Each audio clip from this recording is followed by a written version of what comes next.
Where'd you get Wait, that Church, come back up here. 'Cause, you guys were talking earlier about going to Thanksgivings. I met her parents, and her father is John Goodman from The Big Lebowski, but like kind of mellow and funny, and he's military. But it was cool meeting your family, and he declared no political talk, no Trump talk, no, because he's a Trump voter, right? Yeah.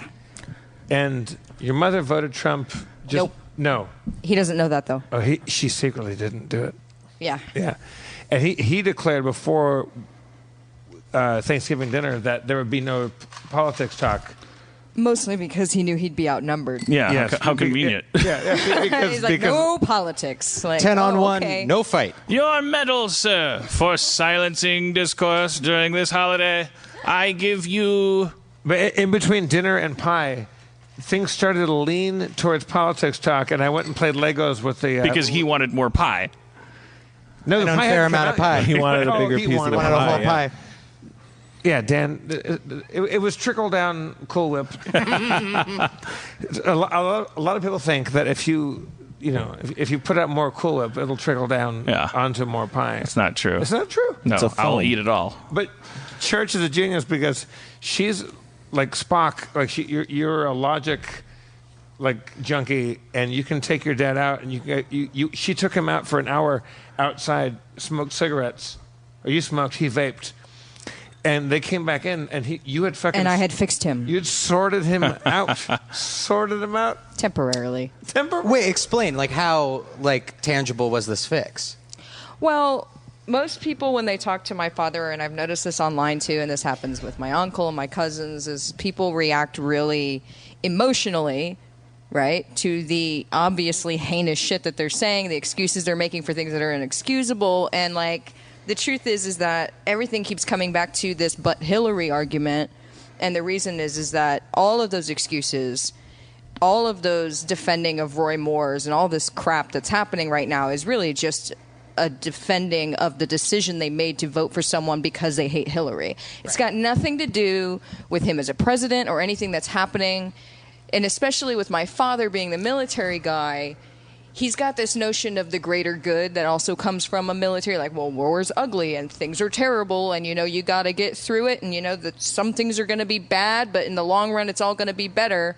And that's how he judges Roy Moore's right now, because it's for the greater good in his eyes, because we had to do this because Hillary. We were avoiding this horrible thing. And I think that that's a lot of people and their perspective. And they saw everybody dancing the streets about hope and change on Obama's election, and then as a matter of historical economic course, their lives didn't get better. Yeah. And, right. And so that obvious connection is made there. Otherwise, if you're not a politician... It's like Sarah Palin's like, how's all that hope and changey stuff going for you? Right. And everyone's like, yeah, actually. We indoctrinate not so everybody good. into this dichotomy system where we go like, okay, here's the Rock'em Robot, here's the Sock'em Robot, and this idea that we have to defend not voting for Hillary. It's kind of like It's a default. It's kind of like a macrocosm reaction. of saying at the emergency room, like, now, honey, you made me do that. Well, my dad literally at one point goes, well, I didn't start it. And I was like, what are you, 5? And he starts laughing. And I I'm didn't like, want to do what's that. What's going on right now? Like, I'm like, you just keep going back to this saying. And I'm like, at a certain point, you got to realize, like, that's over, that's done. No one's trying to take away from you your rationale for why you voted the way you did for this piece of human garbage because you were throwing the dice. But now that he's president, judge him for what he's doing. And he was like, yeah, okay, you're maybe right. And I'm like, okay. Right, and that's the so, difference. like, if I actually understand and I go, like, okay, I think I know why you're making arguments that I know that you don't even believe right now. Like, I know why you're making the excuses that you're making right now. It's like, I know that you don't think that it's okay for a 32-year-old man to fuck a 14-year-old. So why is my father saying that right now? Oh, it's because he's defending the indefensible because he has an idea of some kind of greater good and some greater battle that's happening right now. And so he's been making told, excuses. In his mind, I would say some of the people who are defending Roy Moore Careful, he's a friend. they might.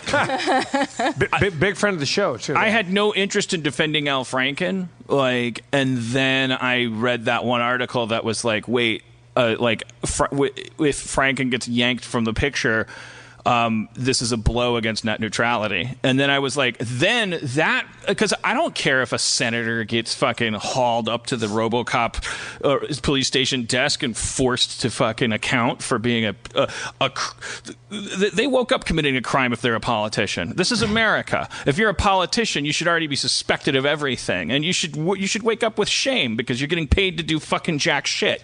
Right. You're a parasite. Sorry, but it's a cushy gig. You're a fucking politician. Eat my dick. But and wake up every morning in a world where you have to prove that you're not a criminal.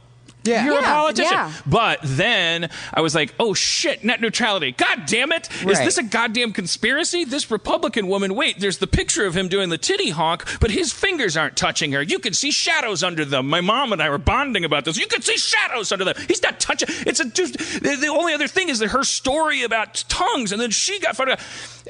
Anyone watching this from the outside would look at me and go like, boy, you Democrats, you'll do anything to... You just love violating women.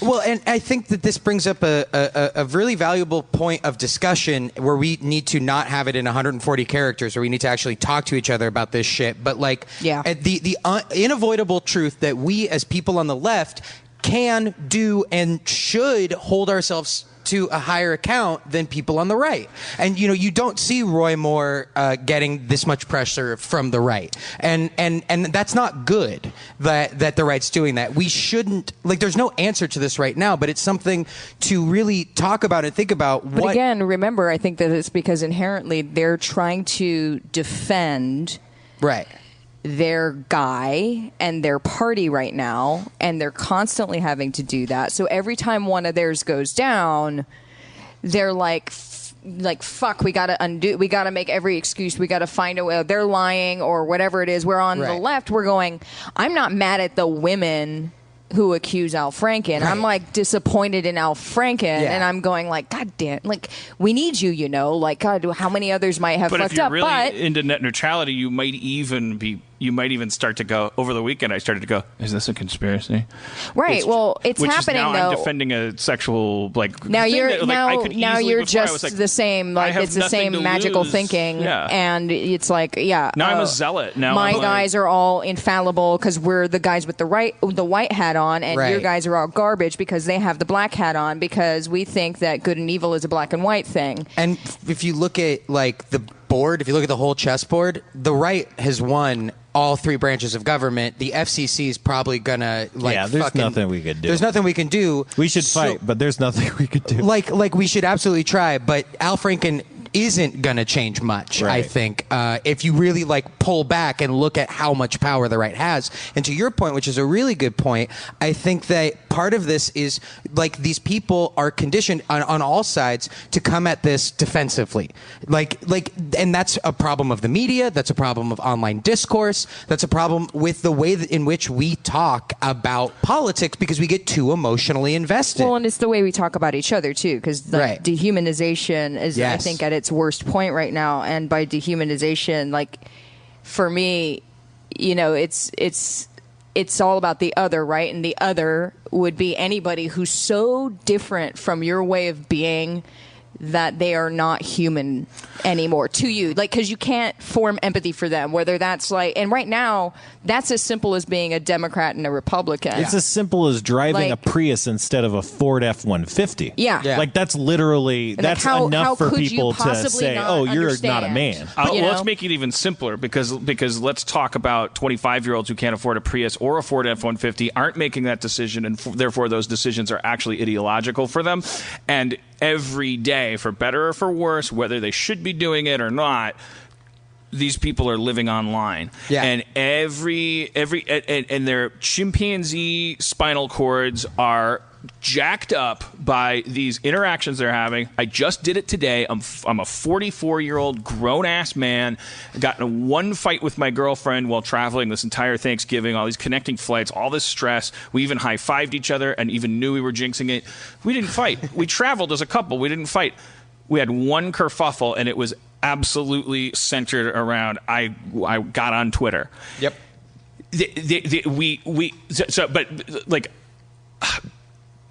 We can. The important thing seems to be that the way that the internet is, the nature of it favors. I'm just going to use simple language. It favors Nazis. It does not favor hippies. Right. If you want people to be happy, you are having to overcome obstacles on the internet. If you want people to be angry, if you want people to be afraid, every step you take, it's like you're on one of those airport conveyor belt things where every step you take takes you 5 steps further, and the left is walking against it because technology, until we figure out a way to add a wire to the internet cables that makes you feel what the other person is feeling, we're just, it's like we're in this pool together and we're just going like, oh, I want everybody to be happy, and it kind of like touches on your thing, and I don't know if it's a good thing to use. Like we should use this as an example though, because it's like you're on a blue streak. You're a charismatic, amazing voice to have out there. You're a comedian that is a dedicated socialist, and maybe I'm just drunk, or maybe I like you, but like it's like, wow, you're a weapon in the arsenal of making this shit work.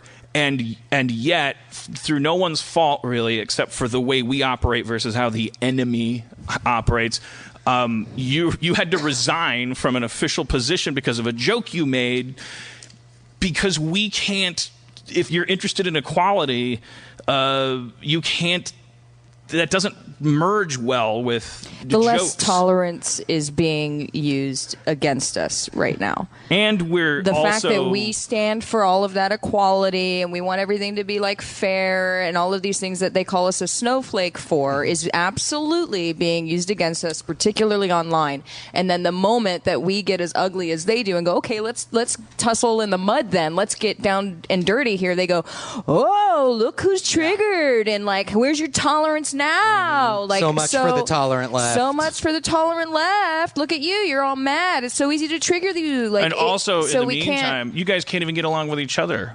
Right. Well, look at all these women are arguing with each other about blah, blah, blah. Like, what do you expect us to take this seriously? You guys can't even stop pillow fighting about this. You know, it's just condescending. Like, look, you're not an army. Well, to the point specifically about my thing, I fucked up in allowing ammo for that. I tweeted a thing, a Bill Cosby joke that now I agree with people, like it was right after the Weinstein thing, and no woman needs to go online and see some fucking white dudes posing with Bill Cosby's star. Like, I see how people would be upset. And I gave them a context-free way for everybody to get mad at me. From the right to the left, like, you know, oh, you're a fucking pussy for apologizing and resigning. Oh, you know, like, how dare you? And truly, I'm not a politician. I thought I was a politician. I thought that I could be in this position where you're going to be judged so harshly on everything you say, and everything you say represents this group. And I made it very clear in that moment, no, I don't want to do that anymore. I don't want to have the DSA's reputation on the hook for me, because I'm a comedian and I'm a writer, and so I inherently take certain risks and fall on my face. And when I do that in front of a crowd, 40 to 100 people don't like me. But when I do it on Twitter as the face of the DSA, that could bring down the left if, you know, weaponized correctly. And so I see where things, you know, where it made a lot of sense for me to resign. On the other side of that spectrum, like you said, if you know who I am and you know the context, nobody in the local chapter that knows me got super upset with that. Nobody who is like my friend, nobody who knows that I was making a reference to taking Confederate statues down knows that I led a charge to get the Confederate statue taken down at Hollywood Forever Cemetery. But that's my fuck up for giving them this ammo. So we, like, especially within our leadership, need to hold ourselves to an even higher standard. And so what I want to do now is sort of just be a little bit more of a Steve Bannon, but good, where you can help people say things and take what is the internet good for? I think it's good for, like, radicalizing and ideology. And you see see podcasts, and it's bad for that too. Well, it's bad for that if it's bad ideology. It's good. It's good pure like morally ambiguous radicalization, whether it's for ISIS or for the good guys. Like the internet can do that. Right. And I think the Democrats, and a big reason why I'm upset with the Democrats, is that they won the culture war, but they ceded the ideological battle for no fucking reason. They got rid of union halls, which was the one place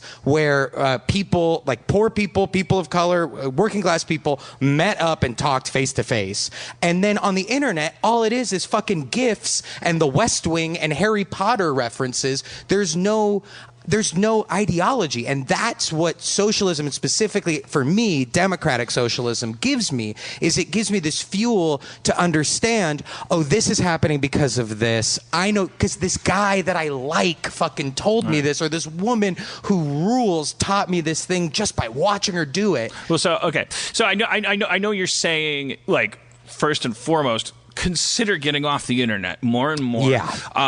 It will always be there. It runs everything. You can get caught up within a moment. Yep. You could spend an entire week off of Twitter, from my experience, and not a lot has changed. That's not the same as telling you you're wrong for currently being on it, or anything like that. It's just to tune out and stop being informed either. That's not tuning out and stopping being informed. Yeah, and so, but.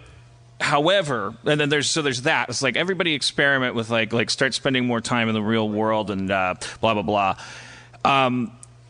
For those of us who are just going to do tomorrow what we did yesterday, but want to put like one tag for our tag cloud, one little piece of awareness on how we spend tomorrow.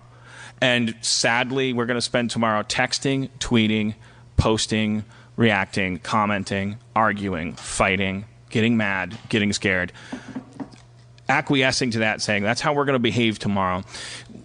What is there some kind of little algorithm, some kind of little call to consciousness that harms nothing, threatens nothing, demands almost nothing? Just that where every interaction, everything you see online, every way that you're reacting to it internally, and every conflict you start getting in on a comment section, like, is there some kind of... So what I've done personally that's really helped me is you have to recognize that national media focuses on national storylines that you can't affect. You can't change this huge thing. So what I've done is I've stopped watching cable news. Cable news, inherently, it's only there to scare you and make you buy, fucking Centrum Silver or whatever. And to delegitimize fringe voices in favor of corporate status quo. Absolutely. But where am I going to find out whether or not I can sue somebody for mesothelioma? Game Show Network. Okay. I mean, the Game Show Network is the only channel I watch, and that's what you should do. No whammies. These fuckers want you to sue them or sue somebody for mesothelioma. It's crazy. They're going to find you. Are you suggesting, though, because it's suggesting that people...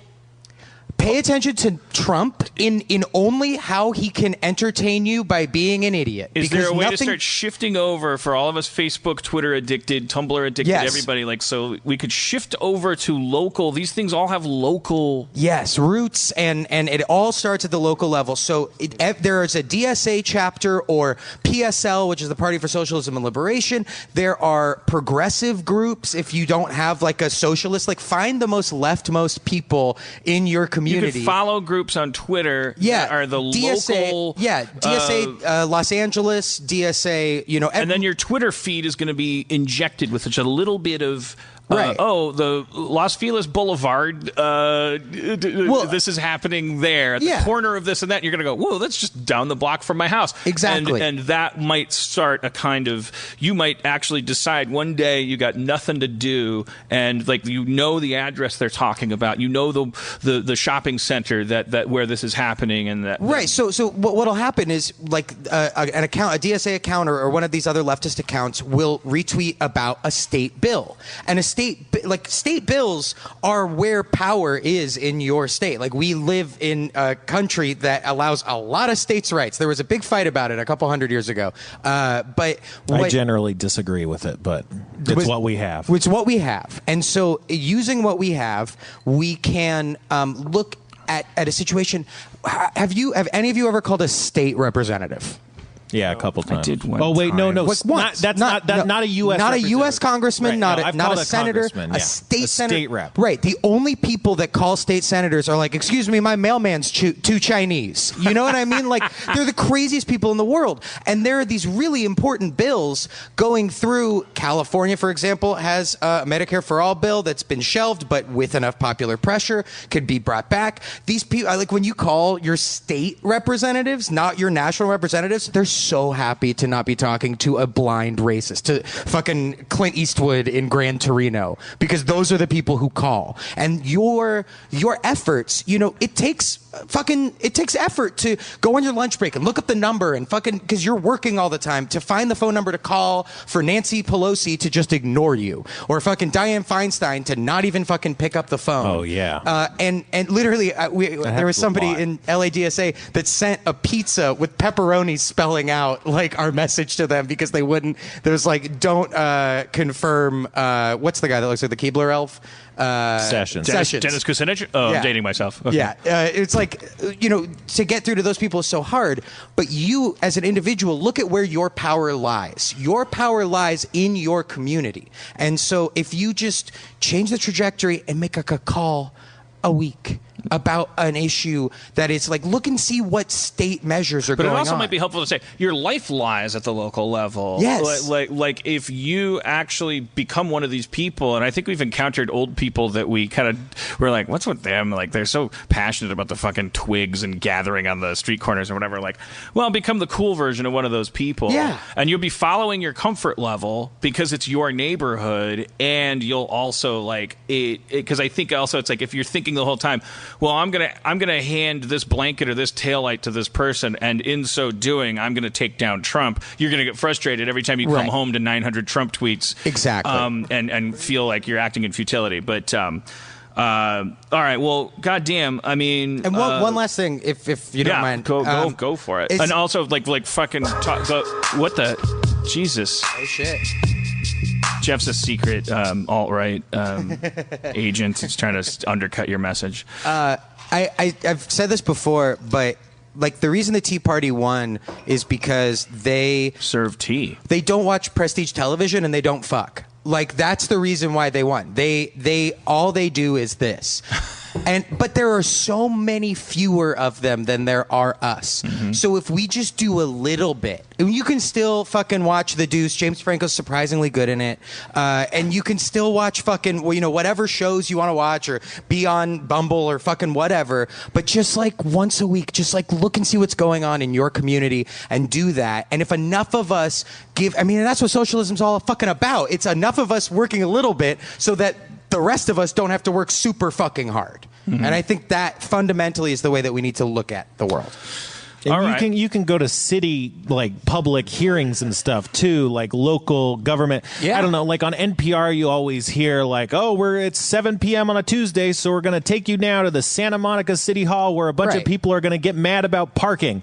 And like, you can be one of those people mad about parking, and you can have a lot better ideas. And it's not like, well, I mean, it's the same thing about like these racists calling like the state senators. It's like the people who go there are generally crazy old people with stupid concerns. Yep. And I bet a lot of people are, willing to hear reasonable concerns from less stupid people. Right. And the proof of that right now is that, like, through Divest LA, and definitely check out Divest LA and Public Bank LA if you live in Los Angeles. And there's great public bank movements in the Bay Area and all across the country. Like they did exactly that. They went to a local city council meeting and various local neighborhood council meetings, and were like, hey, we have this idea, and it generated enough. And this was directly in response to the pipeline shit, the Dakota Access Pipeline, Wells Fargo's involvement in that.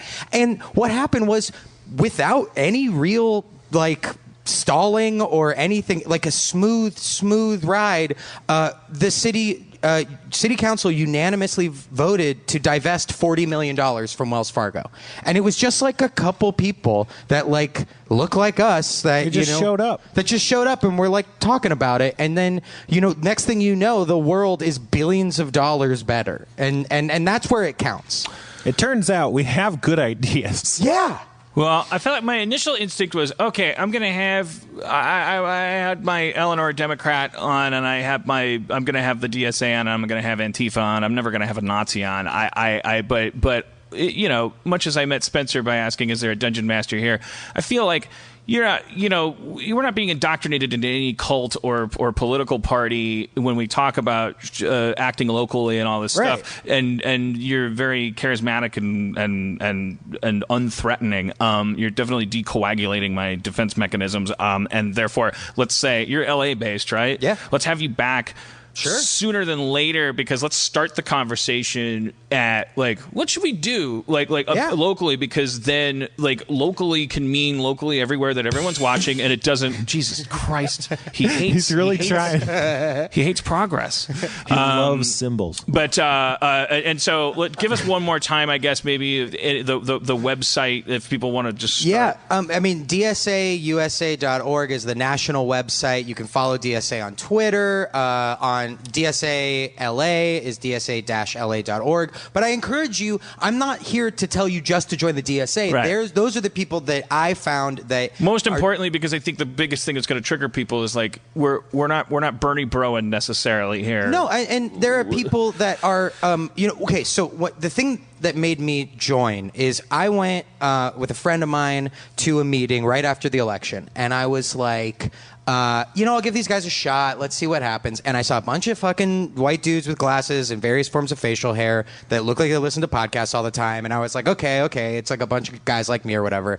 And then the person that was leading the meeting, the chair at the time, was this amazing witchy old woman named Carol, who I love, who is like one of the greatest women in the history of politics. She flipped over a bus during an anti-Vietnam protest and just kept the seat warm because her baby was under it. Yeah. Okay. That's why she had the magic, the power. Otherwise, I don't approve of female strength on physical levels. No. She's a regular She-Hulk, and she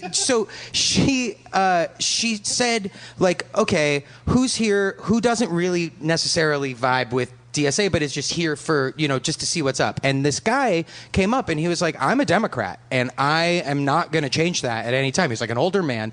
And he was like, I just want to be somewhere and with a group of people that can help point me in the right way to help change the Democratic Party. Is it okay if I'm in here? And there were like kind of like snickers, like, a little bit. And then Carol walks up and goes, now, I'm sure a lot of you disagree with this tactic. I'm sure a lot of you disagree with working within the Democratic Party. And we're like nodding our heads. And she's like, how many of you are willing to do the work that he's going to do in the Democratic Party? And we were all like, not me. And she's like, right.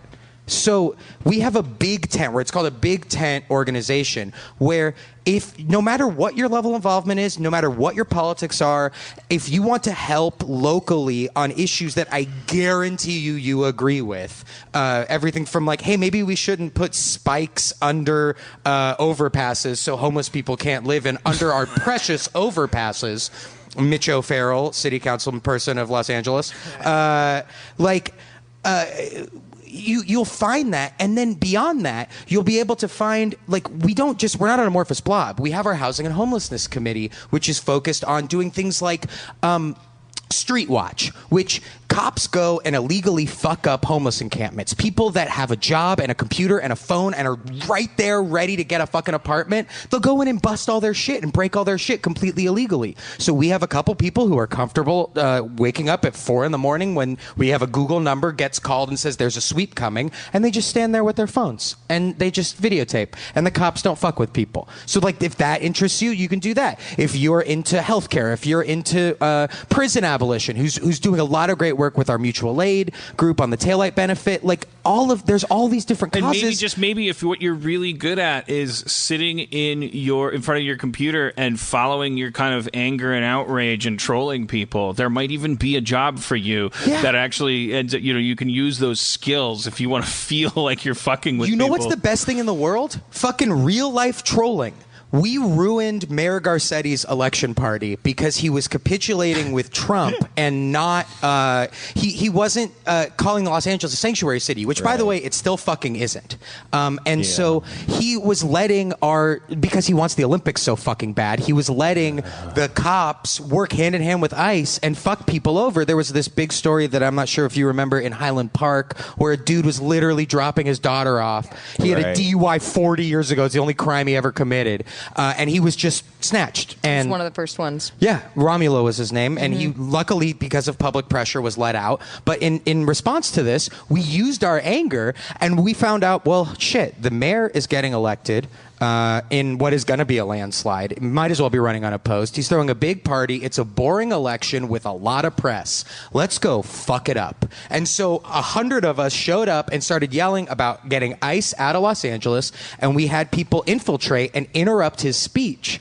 And then what ended up happening was people that worked for the mayor came out to us, like during the party, like kind of were like, hey, keep doing stuff like this, please, because we never get pressure from the left. It's always pressure from the right. And so we kept pressuring and granted, this wasn't our idea. We had groups like that organized undocumented people that are on the front lines who can't go be so fucking confrontational with the mayor. But we, as a group of mostly white people, can use our privilege to amplify their voices and put ourselves in the way of jail time, which they're not going to arrest a bunch of fucking white people. Like, that's just not how cops work. And so we yelled and we yelled and we yelled and we yelled. And 2 weeks later, he passed Special Order 40, which makes it so that no Los Angeles city official can collaborate with ICE. Right. And it's like, that's trolling that fucking works. Right. That's just you being, we literally did The Simpsons, Eric, while he was getting his fucking makeup on. And it was fun, and there may be people out there that they're like, well, I don't want to do that. I don't want to be a troll and all that stuff. But then my you could point give is like low income women rides to abortion clinics because people do that too. There's every personality. It's like when you run a TV show, you go like, there's people who love writing fanfic, like 500 pages of what if stuff. There's people who who hate those people, but they can love the same TV show. I'm translating this into my own fucking narcissistic thing. So anyways, I hate to, I don't want to be the guy that cuts off the guy that's like passionate and is like doing good by talking. So, but if we cut into D&D time, we'll be undercutting the entire DSA. Yes. They'll be the reason we didn't play D&D. But let's resolve that, like, whether it's like a segment, you come back for 10 minutes per show or whatever, and like help me like reform myself as a locally active person. I'm too drunk. I'm making too many promises. But something where we have you back very soon. Like, I really appreciate your willingness, especially in light of how, just hearing about your recent, like, kind of brush up against the PC thing and how that must fucking suck for somebody that just wants to be. You're a hero to me because you clearly care about this stuff enough to keep like plunging along and actually saying this shit. The movement's more important than me. Yeah. And so ultimately, the reason that I resigned is it was like, I don't want to be a weight. That's a threshold I'd love to cross. And maybe you can help me in the way, like, Brandon and Duncan like help me like stay positive instead of negative and stuff. But so let's thank you, Josh Androsky, for coming by. We'll see you again soon, and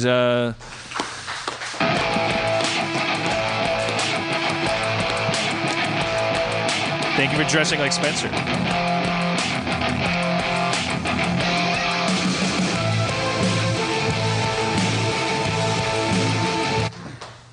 Yeah, and just again, he's not officially spokesperson for the DSA. He they again didn't step up to the plate. If it gets your dander up, there might be a couple. I'm sympathetic if you're like, oh, I'm a Harmontown fan. I delineate that from politics. So what I don't like is for my Harmontown episode to be entirely about politics. I sympathize with that.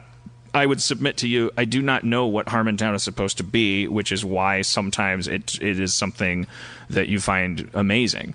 And I think there are probably some people that are orgasming right now because we finally we walked the walk a little bit in terms of a booking, and like, holy shit, that was a that was a signal to boost, I think, because I've been babbling forever about acting locally and all this shit, and I don't know how to do it. Yeah. And so making a friend that actually knows how to walk that walk is important to me, and what's important to me should be important to you. So fuck you, Julie. Yeah, Julie. With your joint dangling from your mouth, thinking Harmontown's so great, but only when he raps about fucking my mama.